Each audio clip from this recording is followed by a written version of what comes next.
집집마다 주방에만 들어서면 넘쳐나는 주방 도구들. 집안의 애물단지로 전락하기 십상인데요. 하지만 주방 도구 제대로 쓰면 집안일이 반으로 줄어든다. 초보주부도 살림의 달인으로 변신시키는 주방 도구 활용법. 지금부터 고수들과 함께 배워볼까요? 요리의 반은 재료 손질, 칼질 하나로 주방을 평정한다. 오용훈 고수. 웬만한 주부들도 어려워하는 탄 냄비와 쌓여가는 그릇 관리. 가족 건강은 프라이팬과 그릇 관리에서 시작된다. 김선희 고수.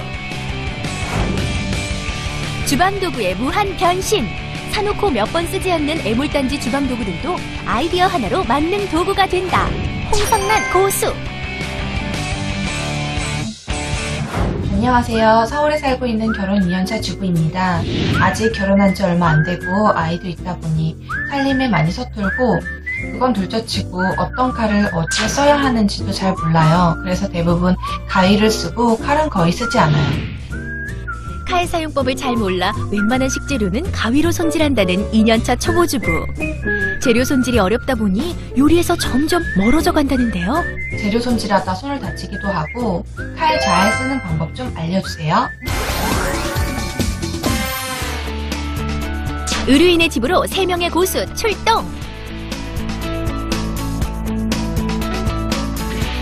안녕하세요. 수능 분위기가 맞나요? 네. 저희도 결혼식 좀 내려간 지가 오랜데. 예쁘네요. 결혼 2년차답게 예쁘고 아기자기하게 꾸며진 집. 신혼의 향기가 폴폴 나는데요. 그런데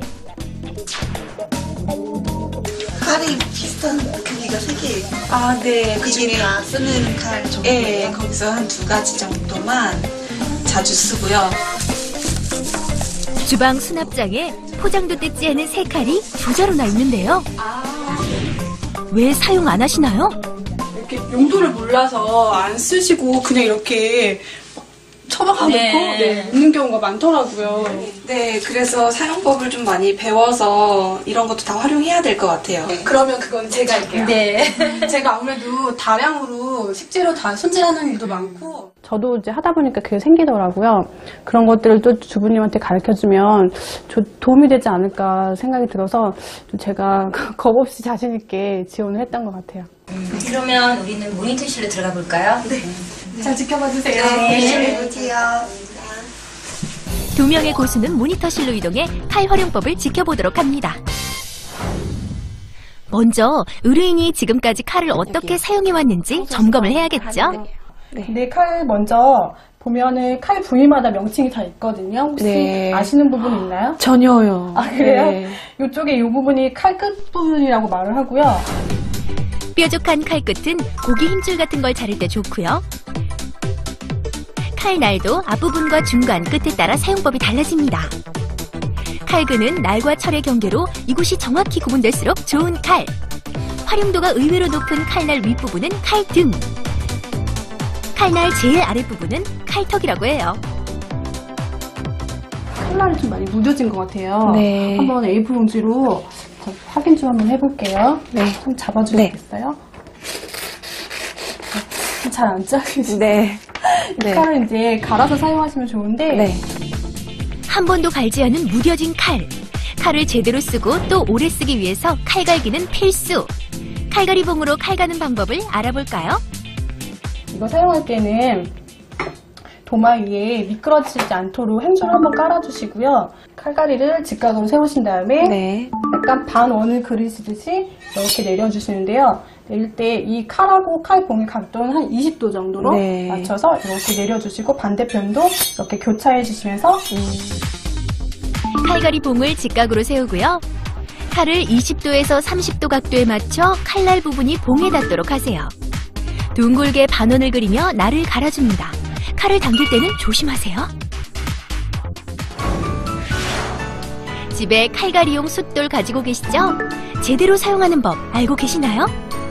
숫돌은 칼을 갈기 하루 전날 미리 물에 불려둡니다. 충분히 불린 숫돌을 평평한 곳에 고정시키고 앞뒤로 밀었다 당겼다 5회 이상 반복해주면 칼갈기 끝!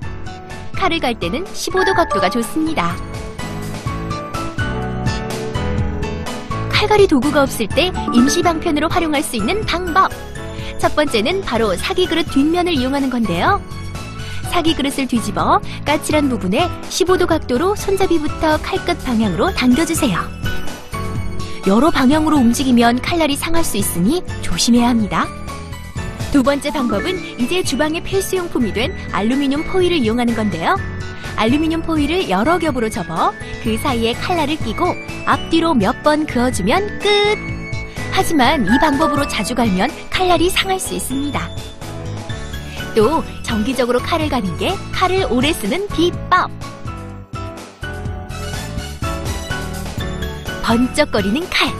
그러면 칼날이 얼마나 잘 갈렸는지 직접 확인해 볼까요? 한눈에도 확연히 차이가 나는데요.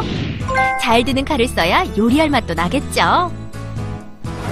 칼질을 좀 해볼 건데 냉장고에 어떤 채소들이 있어요? 한번 가지고 그냥 평소에 의뢰인이 평소 자주 이용하는 식재료를 손질해 볼 텐데요.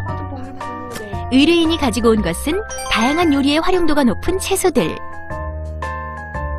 오이가 있잖아요. 오이는 뭐 굵은 소금물에 닦아주시기도 한데 여기 칼로 칼 등 부분으로 이렇게 돌출되어 있는 부분들을 이렇게 긁어낼 수가 있어요. 평소 칼등 부분 사용하시나요? 오이의 까칠한 돌기도 칼등으로 긁어주면 쉽게 손질할 수 있습니다. 칼등으로 저렇게 오이 돌기를 제거하는 거는 신기하네요. 그 칼등 같은 경우를 이용해서 우엉 껍질도 많이, 그쵸? 도라지 껍질이나 그것도 간단하게 벗기기도 하는데. 칼등의 재발견!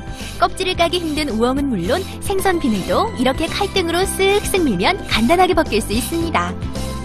파도 있는데 파는 보통 우리가 이제 파채를 좀 많이 하기도 하잖아요. 그리고 아니면 다져서 넣기도 하고. 근데 파채하는 거는 그렇게 힘들진 않은데 다지는 건 되게 힘들잖아요. 그럴 때는 이 칼 끝 부분으로 이렇게 해서 이렇게 이런 식으로 이런 식으로 잘라주셔서 이렇게 이런 식으로 채로 썰어주시는 거예요. 이 끝에까지 팠을 때 이 앞부분만 쓰거든요. 그래요? 이 부분은 잘 안 쓰니까 이렇게 이런 식으로 잡아서 이 칼 끝 부분으로 사용하시는 거고요. 감자 같은 거는 보통 이제 감자는 보통 칼로 벗기는 것보다 감자칼을 많이 이용해서 벗기시잖아요. 그렇게 벗기시다 보면 이렇게 움푹 파인 부분 있잖아요. 그리고 또 싹이 난 부분들도 있거든요. 그럴 때는 여기 끝에 보면 칼턱이라고 있어요. 이걸로 해서 이렇게 도려내시는 거예요. 이렇게 그냥. 칼 끝으로 이렇게 도려내시는 거예요. 이렇게 하면 되나요?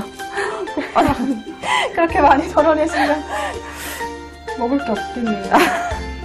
칼끝으로 여기 칼끝을 이렇게 넣어주시고 이렇게 돌려주세요. 이렇게. 쓸 일이 없어 보이는 칼턱도 감자의 움푹 파인 곳을 도려낼 때 유용한데요. 가장 많이 반찬에 쓰이는 재료 중에 하나가 양파잖아요. 채를 한번 썰어보시겠어요? 채요? 이번에는 의뢰인의 칼솜씨를 살펴볼 텐데요. 조금 어설퍼 보이네요. 아까. 이렇게요. 잘하셨어요. 아주 굵게 볶음 요리 하시면 될 것 같아요. 보면 손이 중요하거든요. 손을 이렇게 아까 하셨는데 이렇게 하시다 보면 칼질할 때 상처가 날 수가 있어요. 상처가 날 수 있으니까 얘를 좀 이렇게 구부려 주세요. 근데 이게 좀 힘들면 차라리 손톱을 이렇게 세워주셔도 돼요.